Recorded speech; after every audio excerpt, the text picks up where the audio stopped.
Sanibonani bathandi bomculo kaMaskandi jikelele. Ngaso lesikhathi sithi sikuveza ukuthi siMthombeni Media asithathi ihlangothi futhi asicheme namculi kaMaskandi nomhleli womcimbi, kodwa esivula ngazo noma sithi esivala ngazo osukwini lanamhlanje bekade sitrenda, siyaqonda ukuthi abantu abaningi mhlambe abayinakanga le ndaba.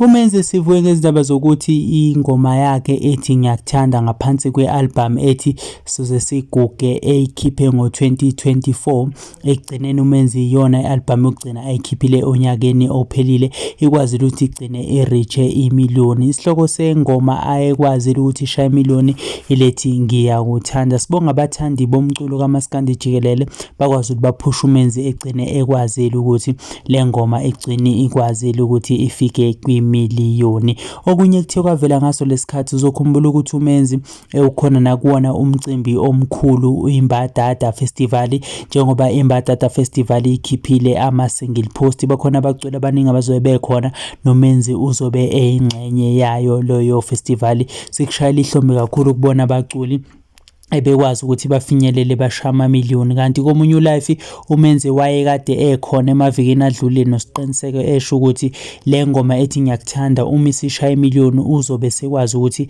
aphushe enye ingoma ngaphansi kwe-album yakhe ishaye imiliyoni njalo njalo. Ufisa ukuthi i-album yakhe ishaya amamiliyoni, okuhle kakhulu lokho, siyakubongela. Sifisa ukuzwa nje mlaleli ukuthi kuthini ukuphawula kwakho ngaso lesikhathi njengoba umenzi esekwazile ukushaya 1 million lapha ku-YouTube. Sizothi ukuphawula kwakho kuthini ngaso lesikhathi. Ukhumbule sikhona esikhundleni zokuxhumana wa-Instagram nawo Facebook nawo u-TikTok uMthombeni Media, bese ungakhohlwa futhi ukusifollowa kuzo zonke izinkundla zokuxhumana, bese sikuvezela futhi ukuthi asithathe ihlangothi futhi asicheme namculi nawo umhleli womcimbi.